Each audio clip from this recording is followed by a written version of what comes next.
Oke, halo semuanya, kembali lagi bersama saya di WRHD dan pada video kali ini saya bakalan nge-review motor yang udah saya bangun kemarin. Dan buat kalian yang nonton video sebelum-sebelum ini mungkin saya udah bikin beberapa part ya. Mungkin kalau kalian yang nonton pasti udah tahu saya bikin project Ninja 150R dibuat ke SS atau batok Ninja SS yang bulat ya. Nah, untuk video kali ini saya bakalan review lengkap dan juga untuk harganya nanti bakalan saya jelasin di akhir. Jadi nanti saya bakalan global aja untuk harganya, total dari keseluruhannya itu kira-kiranya kalau misalnya mau bikin konsep kayak gini itu habis berapa, nanti saya bakal buat kira-kiranya di video di terakhir ya, di akhir video. Oke, kita sekarang bakalan lanjut untuk nge-review lengkap dari motor ini. Nah, mungkin sebelumnya saya bakalan cerita terlebih dahulu untuk motornya ini sendiri ya. Untuk motornya ini sendiri seperti yang udah saya bilang tadi, tahun 2015 dan warna aslinya itu warna hijau, Ninja Air hijau yang produksi terakhir dari Ninja 150. Dan setelah tahun 2015 itu udah stop produksi ya, jadi udah nggak ada Ninja 2 tak lagi.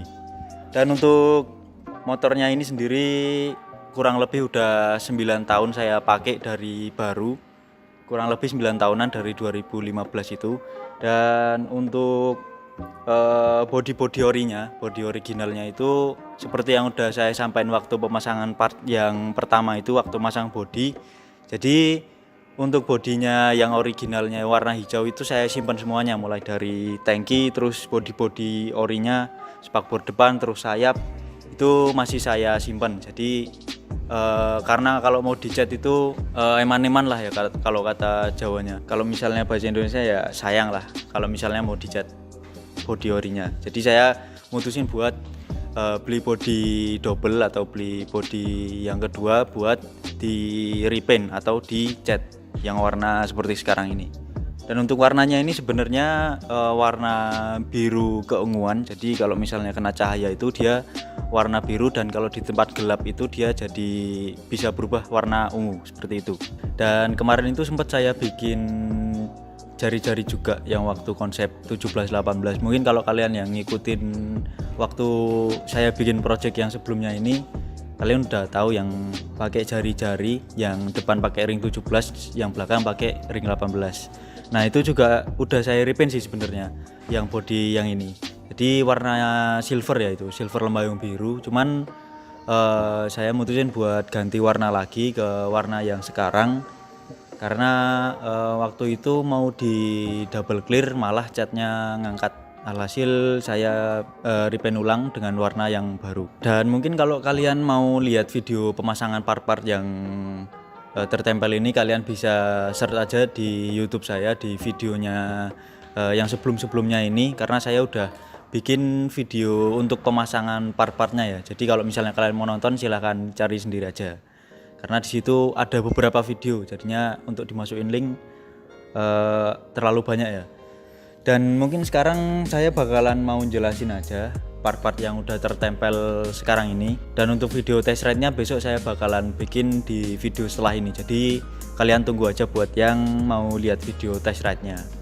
Oke, mungkin untuk penjelasan dari part-partnya kita mulai review full dari sekarang aja. Dan saya mau mulai dari bagian atas depan terlebih dahulu. Untuk lampunya ini kebetulan saya pakai Daymaker, dan sebenarnya saya udah beli lampu bilet. Cuman kemarin saya mikir mau dipasang di Daymaker. Jadi Daymaker terus tengahnya itu dikasih bilet biar lebih terang lah, karena untuk Daymaker sendiri itu kan kurang terang ya, gak kayak bilet. Jadinya saya mau coba-coba aja iseng Daymaker dikasih bilet, untuk tengahnya itu nanti dibolong. Nah, untuk dari depan sendiri ini ada handle kopling sama handle rem. Untuk master remnya sendiri ini saya pakai Moto One, dan juga handle kopling atau master koplingnya saya juga pakai Moto One. Untuk master remnya ini dia 17 mili radial, dan untuk tabungnya ini dia tabungnya model seperti itu, Lightech. Terus untuk bagian asok depan ini saya udah pakai yang warna gold, jadi kurang lebih seperti ini untuk penampilannya. Setelah itu untuk bagian speedometer standar, dan untuk dudukan lampunya ini pakai punya Ninja SS ya. Nah untuk stangnya sendiri saya pakai stang yang Ninja SS lama. Untuk segitiga atasnya ini pakai yang punya Ninja SS juga, tapi dari merek Gorilla. Terus untuk bagian shocknya tabung yang bawah ini masih pakai originalnya, cuman diganti asnya aja. Setelah itu untuk bagian di atas ini ada stabilizer dari matriks karbon yang pendek. Untuk dudukannya itu udah PNP, jadi tinggal pasang aja bracketnya. Setelah itu untuk handle dari gripnya ini, untuk hand gripnya ini pakai dari Daytona yang model kotak-kotak seperti itu. Setelah itu ada jalur stang. Nah ini jalur stangnya yang sedang, nggak terlalu pendek dan nggak terlalu panjang juga. Setelah itu untuk yang di tengah ini ada voltmeter. Voltmeternya ya lupa dari apa mereknya, cuman itu untuk ngecek aja sih, untuk tegangan akinya kalau misalnya drop jadi bisa ketahuan. Nah untuk kelistrikannya ini karena udah pakai demaker jadi udah di full wave ya, jadi untuk lampunya sendiri dia ikut aki sehingga nggak ikut dari putaran mesin lagi. Kalau misalnya dia kondisi mesin mati, lampunya tetap bisa hidup. Intinya di full wave lah untuk pengapiannya di jalur kelistrikan buat akinya. Setelah itu untuk bagian borgol shock ini udah saya kasih borgol shock. Terus ini untuk bagian depannya ini sendiri spakbornya pakai carbon forged, modelnya seperti ini, dia ada warna birunya motifnya. Nah mungkin untuk bagian depannya seperti itu aja. Setelah itu kita mungkin lanjut di bagian bodi ya. Kalau bodi ini yang paling kelihatan ya dari warnanya udah diubah ke warna yang ungu agak kebiruan seperti ini. Terus untuk bagian belakangnya itu stop lampnya saya ganti. Dia modelnya yang ada LED-nya beberapa mode, jadi bisa diubah untuk mode-modenya. Dan kalau misalnya pas ngerem itu nanti dia berhenti dan lebih terang, modelnya seperti itu. Dan untuk bagian bodi belakang itu udah saya tambahin dari bagel ya, kalau misalnya orang sini bilangnya bagel atau behelnya itu diganti pakai yang Ninja RR SE, modelnya seperti itu. Dan untuk pemasangannya itu ada tambahan plat atau dudukan tambahan platnya itu, jadi agak naik sedikit. Dan untuk joknya sendiri ini saya pakai model MB Tech yang seperti ini. Dan untuk tampilannya kurang lebih ya jadinya seperti itu. Dan untuk yang di bagian belakang itu ada lampu sein. Lampu seinnya itu standar orinya bawaan dari Ninja ini, dari motor ini. Terus untuk mikanya sendiri saya beliin yang warna oranye, jadi kurang lebih tampilannya seperti itu. Nah untuk bagian bodinya mungkin kurang lebih itu aja sih untuk di bagian modifikasinya. Terus untuk ke bagian sayapnya ini saya pakai sayap Victor tapi yang carbon forged, modelnya seperti itu, ada warna birunya juga. Dan setelah itu mungkin kita lanjut ke bagian kaki-kaki. Untuk bagian kaki-kakinya ini pakai velg dari Gippy Wheel yang modelnya seperti ini. Terus untuk ukurannya sendiri yang depan 160, yang belakang 185. Untuk bannya ini pakai Pirelli DRC2. Untuk profilnya yang depan itu 100/80 dan yang belakang 110/70. Dan ini kemarin untuk harganya ban depan belakang itu 1,2 kalau nggak salah, itu udah sama pemasangan sama dopnya juga. Jadi udah tinggal bawa pelek, terus kita di sana tinggal pasang aja, udah 1,2 itu udah komplit full set. Setelah itu untuk bagian arm yang belakang, arm belakangnya itu saya pakai model yang B Pro tapi dia nggak ada yang bawahnya atau bagian stabilizer bawahnya itu nggak ada. Jadi emang saya kemarin ngincer yang nggak ada terlalu banyak variasinya yang di bagian bawah ya, jadi lebih simple. Terus untuk bahannya sendiri itu aluminium yang oval. Setelah itu untuk bagian shock belakangnya saya pakai dari Ride It Gippy. Dan untuk yang bagian kaliper belakang ini pakai Nissin Samurai yang 2 piston, warnanya titanium. Untuk modelnya seperti itu ya. Dan untuk yang depan sendiri ini pakai kaliper Nissin 4 piston. Kalau orang bilang ini Nissin Twin Africa, cuman untuk Nissinnya sendiri ini sebenarnya bukan dari Twin Africa ya. Tapi saya lupa untuk motornya itu di Thailand itu kalau nggak salah CBX Motion atau apa ya, pokoknya bukan dari Nissin Twin Africa. Dan untuk piringannya sendiri atau disc brake-nya ini yang depan pakai PSM, untuk yang belakang itu kalau nggak salah dari Scarlett. Terus untuk gear setnya ini rantainya pakai Triple S, terus yang gear depan itu pakai Triple S. Kalau yang belakang itu saya lupa mereknya apa, itu modelnya kayak CNC gitu. Terus untuk di bagian ukuran rantainya itu 415, jadi gearnya juga 415. Yang belakang itu gear ukuran 40, yang depan itu ukuran 14, seperti itu. Nah, untuk penjelasan bagian variasi sama bodinya kurang lebih seperti itu ya. Dan untuk bagian remnya sendiri tadi saya lupa bilang untuk selangnya ini pakai TDR yang warna hitam karbon apa ya, kalau nggak salah tipenya itu yang warna hitam model kayak karbon gitu. Terus untuk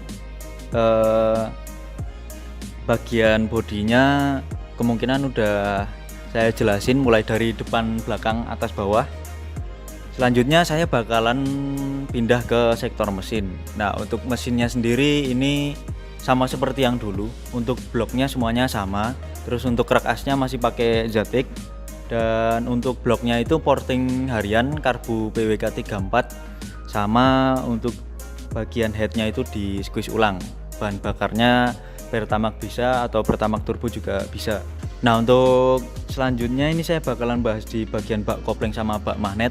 Untuk bak kopling sama bak magnetnya kemarin kan itu sering dibongkar ya, jadinya untuk catnya sendiri udah ngelupas dan lecet-lecet ya. Alhasil saya bikin warna yang baru atau dicat ulang, cat dengan warna yang baru.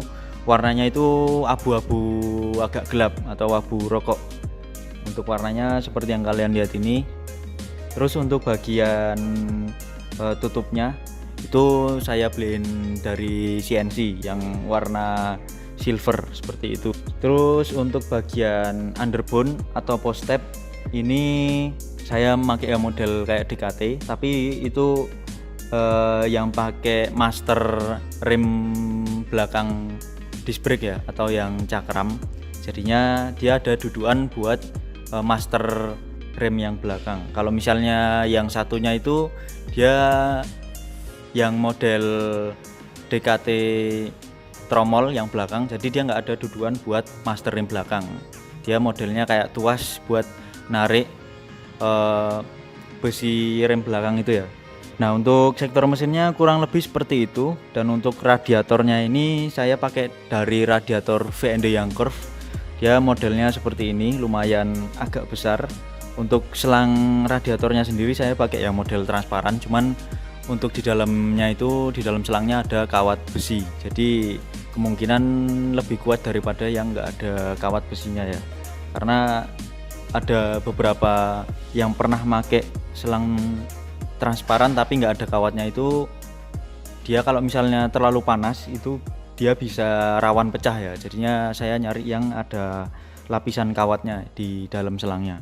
Dan untuk mesinnya sendiri ini rasionya masih standar semua, karena dulu pernah pakai rasio gantian itu nggak kuat dipakai harian, jadi dia giginya itu pecah.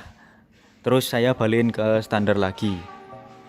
Dan untuk bagian mesin saya kira cukup, mulai dari penjelasan karbu, terus membrannya ini pakai membran karbon. Terus untuk bagian head, terus bloknya udah saya jelasin seperti yang tadi.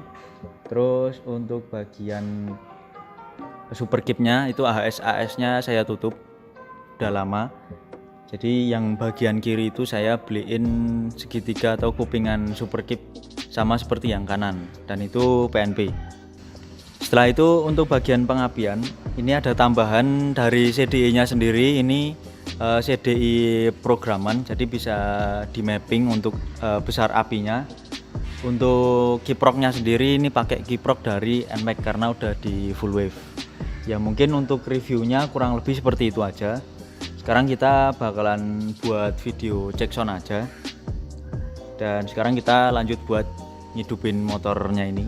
Dan untuk knalpotnya sendiri ini saya pakai dari WRS yang karbon selincernya. Untuk gembungnya ini pakai yang Super Cobra, jadi lebih ke atas ya daripada yang Cobra biasa atau yang model biasa. Dan untuk poster belakangnya itu saya potong karena ketahan ya, jadi nggak bisa dipasang, nabrak ke selincernya. Alhasil saya potong, terus saya buat dudukan untuk bagian penahan knalpot. Oke, kita langsung buat video cek soundnya aja.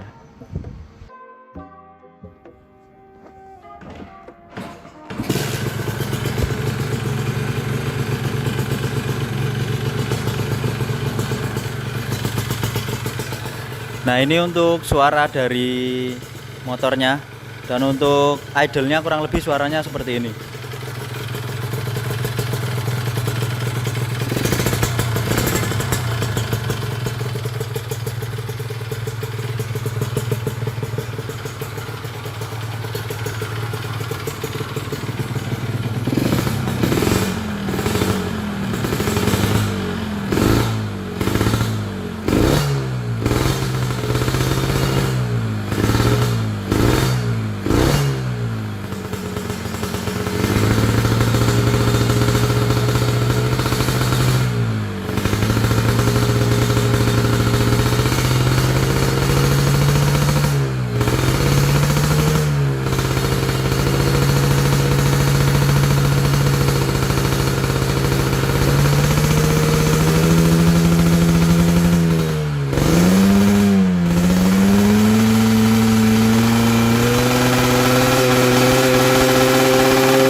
Oke, itu tadi untuk cek sound dari motor ini dan juga review lengkapnya. Dan sekarang saya bakalan ngasih tahu untuk harga modifan total keseluruhan, mulai dari body sama perintilan-perintilan aksesoris yang terpasang di motor ini.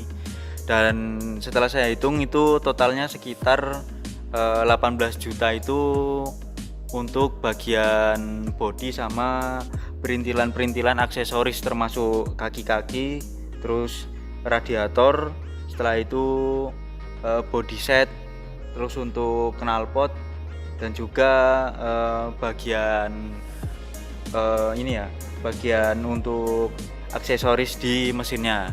Nah, kalau untuk mesinnya itu nggak saya hitung karena kalau misalnya di budget mesin itu bisa nyesuaiin dari spek motor kalian sendiri ya. Misalnya mau dibuat spek kayak gimana itu budgetnya pasti bisa beda-beda. Nah, yang saya jelasin itu budget untuk bikin tampilan atau body dari motor ini gitu. Nah, untuk mesinnya kalau di motor ini kurang lebih total itu mulai dari jeroan sama luar-luarnya itu habis kurang lebih 4-5 juta aja. Itu mulai dari porting, terus membran dan lain-lainnya itu full set dalemannya itu sekitar 5 jutaan lah kurang lebih. Itu beda sama risetnya ya, karena motor ini juga di riset, misalnya pernah pistonnya baret atau dibikin ulang speknya itu nggak saya hitung. Jadi misalnya dibuat misal grass dari baru mau dibuat kayak gini itu kurang lebih sekitar 5 jutaan. Nah, kurang lebih seperti itu. Nah, untuk bodinya seperti yang saya jelaskan tadi, kurang lebih 18 jutaan itu udah full set body, kaki-kaki, radiator, dan juga perintilan-perintilan kayak footstep, terus arm, dan juga assault. Ini ada stabilizer sama tutup tangkinya tadi lupa saya sebutin. Nah, itu tutup tangkinya juga udah saya ganti. Nah, kurang lebih seperti itu. Nah, mungkin kalau untuk di total body sama mesinnya itu kurang lebih ya 20-an lebih sih. Kalau udah di total ya sama mesin sama body full set. Karena ini saya beli body satu lagi untuk konsep yang ini. Jadinya body standarnya itu saya simpen, dan memang jadi double ya untuk harga bodinya, karena ngecat lagi dan juga beli body lagi. Oke, mungkin segitu aja untuk review pada video kali ini. Jika kalian suka, jangan lupa diklik tombol like. Jika ada pertanyaan silahkan komentar aja di bawah, di share ke teman kalian. Semoga bermanfaat, dan tentunya di subscribe. Oke, bye bye.